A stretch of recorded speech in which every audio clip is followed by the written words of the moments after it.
Hello student, तो यहाँ पे क्वेश्चन है force acting on a block versus time graph is as shown in figure, choose the correct options. तो चलिए सबसे पहले तो मैं देखता हूँ यहाँ पे कि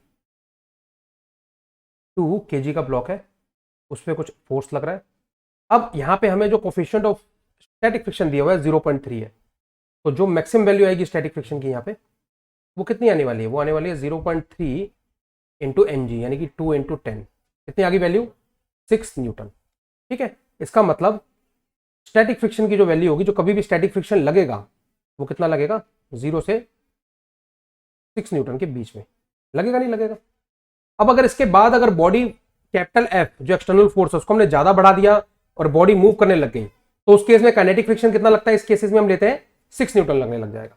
ठीक है, ये हमारा कॉन्सेप्ट होता है यहाँ पे कि हम जनरली जो स्टैटिक की मैक्सिमम वैल्यू है 6 न्यूटन, उसके कंपैरेटिवली जनरल क्वेश्चन में काइनेटिक की वैल्यू कम होती है। मतलब ये होगी 4 न्यूटन होगी, 5 न्यूटन होगी, 6 न्यूटन नहीं होती है ना, क्योंकि काइनेटिक फ्रिक्शन हमेशा स्टैटिक की मैक्सिमम वैल्यू यानी लिमिटिंग फ्रिक्शन से कम होता है। बट इन क्वेश्चंस में जनरली हम इक्वल लेके चलते हैं। तो ये जो डाटा मैंने लिखा है आगे 4 न्यूटन 5 न्यूटन, ये थोड़ा इररेलेवेंट है इस क्वेश्चन के लिए। तो चलिए हमें ये भी क्लियर है कि लिमिटिंग वैल्यू जो ली है हमने यहाँ पे, इसकी लिमिटिंग वैल्यू जो फ्रिक्शन की ली है 6 न्यूटन है, और इतना ही फिर अगर बॉडी मूव करने लगी तो काइनेटिक फ्रिक्शन भी इतना ही लगेगा। तो चलिए इसके आगे मूव करते हैं, वन बाय वन क्वेश्चन को समझने की कोशिश करते हैं। पहले करते हैं पार्ट ए की बात, उससे पहले एक ग्राफ देखते हैं। इस ग्राफ में एक बहुत अच्छी बात है कि बिल्कुल काफी सिमेट्रिकल सा ग्राफ है, यानी कि अगर आप टाइम देखिए, ग्राफ में मैं बना रहा हूं नीचे, अगर टाइम आप 1 सेकंड लेते हैं तो उस पर फोर्स भी कितना लग रहा होगा? 1 लग रहा होगा। टाइम 2 सेकंड पे फोर्स कितना लग रहा होगा? 2 न्यूटन लग रहा होगा। This is how it will go. इस तरीके से बात इस ग्राफ में बन रही है। ठीक है, और 10 सेकंड पे कितना फोर्स लग रहा है? 10 न्यूटन, और 10 सेकंड के बाद फोर्स 10 न्यूटन कांस्टेंट हो जाता है, ये देखो आप। ठीक है, तो ये हमें पता चल रहा है इस ग्राफ से। चलिए अब बात करते हैं ऑप्शन ए की। ए ऑप्शन ने बोला है कि t इक्वल टू 2 सेकंड पे फोर्स ऑफ फ्रिक्शन 2 न्यूटन है। देखो t इक्वल टू 2 सेकंड पे अगर मैं बात करूं तो फोर्स कितना एक्ट कर रहा है? ग्राफ से देख सकते हैं, फोर्स लगेगा 2 न्यूटन का, और ये रहा वो ब्लॉक जिसपे 2 न्यूटन का फोर्स लगेगा, एक्सटर्नल फोर्स है ना। तो ये वाला फोर्स यहाँ पे 2 न्यूटन का लगेगा। तो स्टैटिक फ्रिक्शन की वैल्यू कितनी लग जाएगी पीछे की तरफ? वो भी 2 न्यूटन लग जाएगी, ताकि ब्लॉक मूव ना कर पाए।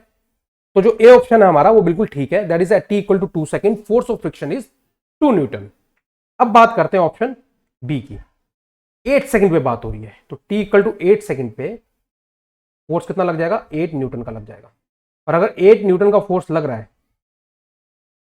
8 न्यूटन का फोर्स लग रहा है, तो ये तो स्टैटिक की मैक्सिमम वैल्यू दैट इज, जिसे हम लिमिटिंग फ्रिक्शन भी बोलते हैं, उससे बड़ी है।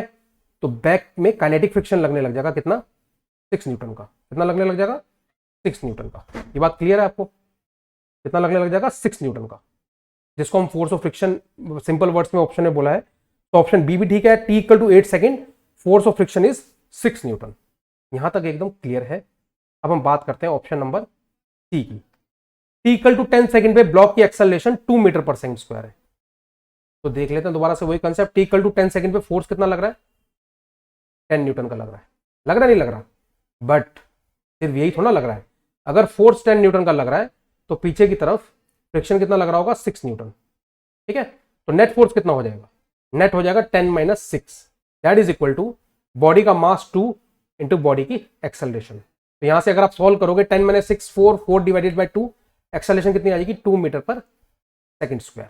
तो ऑप्शन नंबर सी भी आपका एकदम करेक्ट है। तो हमने ऑलरेडी चेक कर लिया कि ए, बी और सी एकदम करेक्ट है। ठीक है, अब यहां पे नेक्स्ट पेज पे मैं क्या करने वाला हूं, ध्यान से देखिए। मैं ऑप्शन नंबर डी सॉल्व करने वाला हूं। टी इक्वल टू 12 सेकंड पे हम ब्लॉक की वेलोसिटी निकालने वाले हैं। टी इक्वल टू 12 सेकंड पे हम ब्लॉक की वेलोसिटी निकालने वाले हैं। तो हमको क्या समझना है यहाँ पे, बिल्कुल ध्यान से समझिएगा। देखो, अगर हम टाइम लेके चल रहे हैं 0 से 6 सेकंड, तो तब तक तो ब्लॉक रेस्ट पे है, क्योंकि 0 से 6 सेकंड के बीच में जब आपका फोर्स वेरी करेगा 0 से 6 न्यूटन, आपका फ्रिक्शन फोर्स भी वेरी करेगा 0 से 6 न्यूटन, और वो काउंटर बैलेंस करता जाएगा। बट अगर मैं टाइम की बात करता हूं 6 सेकंड से 10 सेकंड, तो 6 से 10 सेकंड के बीच में नेट फोर्स जो लगेगा वो कितना लगेगा, वो हमें देखना है। 6 से 10 सेकंड के बीच में जो नेट फोर्स लगेगा वो लगेगा एफ माइनस फ्रिक्शन फोर्स। लगेगा नहीं लगेगा? और इसको मैं अगर मास से डिवाइड कर दूं तो हमें एक्सेलरेशन मिल जाएगी इस टाइम पीरियड में। ये रेंज लेके चल रहा हूं मैं, अब इससे सॉल्व कर रहा हूं। तो देखो कैपिटल एफ की हमने क्या इक्वेशन ले रखी है, कैपिटल एफ की इक्वेशन क्या है, देखो यहां पे ग्राफ में अगर आप देखोगे तो capital F is equal to T, ये इक्वेशन आएगी आपकी स्ट्रेट लाइन इक्वेशन जो आएगी ना यहाँ पे, वह एफ इक्वल टू टी आने वाली है। तो इसका मतलब एफ की वैल्यू क्या पुट करोगे आप, टी पुट करोगे, माइनस फ्रिक्शन फोर्स कितना लग रहा है 6 से 10 तक फ्रिक्शन फोर्स 6 लग रहा है, डिवाइडेड बाय मास कितना है 2 है, तो एक्सेलरेशन आ गई T minus 6 divided by 2। Acceleration को लिखते हैं डीवी बाई डी टी, तो डीवी 2 ऊपर चला गया और टी माइनस 6 डी टी, और इसको मैं कहां से कहां इंटीग्रेट करूंगा, इसको मैं इंटीग्रेट करने वाला हूं कहां से कहां करेंगे, 6 सेकंड से 10 सेकंड तक करेंगे। तो 6 सेकंड पे तो वेलोसिटी 0 थी, बिल्कुल ठीक है, और 10 सेकंड पे वेलोसिटी में v10 ले लेता हूं, बात क्लियर है। और यहां पे टाइम क्या ले लूंगा मैं 6 से 10, देखो 0 से 6 सेकंड तक बॉडी रेस्ट पे थी, मैंने ऑलरेडी मेंशन किया हुआ है, तो v 0 है 0 से 6 सेकंड तक। तो चलिए यह आ जाएगा 2 into v10 minus 0 equal to, यह आ जाएगा टी स्क्वायर अपॉन 2, तो 1 upon 2 10 square minus 6 square minus 6t, तो t क्या आ जाएगा 10 माइनस 6, ठीक है। तो अगर 2 v10 100 minus 36 64 divided by 2 32 minus 6 into 4, 2 into v10 32 minus 24 8, v10 कितना आ गया 4 मीटर पर सेकेंड, यानी कि 10 सेकेंड पे बॉडी की स्पीड कितनी है 4 मीटर पर सेकेंड। अब बात करते हैं हम डी पार्ट में कहां तक बताना 12 सेकेंड तक। अब मैं जो रेंज लेने जा रहा हूं वो रेंज लेने जा रहा हूं, जो टाइम लेने जा रहा हूं, टाइम कहां से कहां तक 10 सेकेंड से 12 सेकेंड तक। तो देखो 10 से 12 तक जो एक्सेलरेशन होगी वो कितनी होगी, फोर्स कांस्टेंट है 10 से 12 तक, ग्राफ में देखिए आप 10 से लेके, देखो ग्राफ में बना रहा हूं 10 से लेके 12 सेकेंड तक जो फोर्स कांस्टेंट है वो कितना है 10 न्यूटन। तो मैं ले लेता हूं 10 Newton minus friction 6 Newton divided by body का मास कितना आ जाएगा 2 मीटर पर सेकेंड स्क्वायर। तो अब मैं जो इक्वेशन लगाने वाला हूं 10 सेकेंड से 12 सेकेंड तक इक्वेशन ऑफ मोशन लगाने वाला हूं, तो वो क्या आएगी v12, v equal to U plus A T लगा रहा हूं, तो v12 equal to v10 plus acceleration 2 into time. 10 से 12 सेकेंड कितना लगा 2 सेकेंड का टाइम लगा।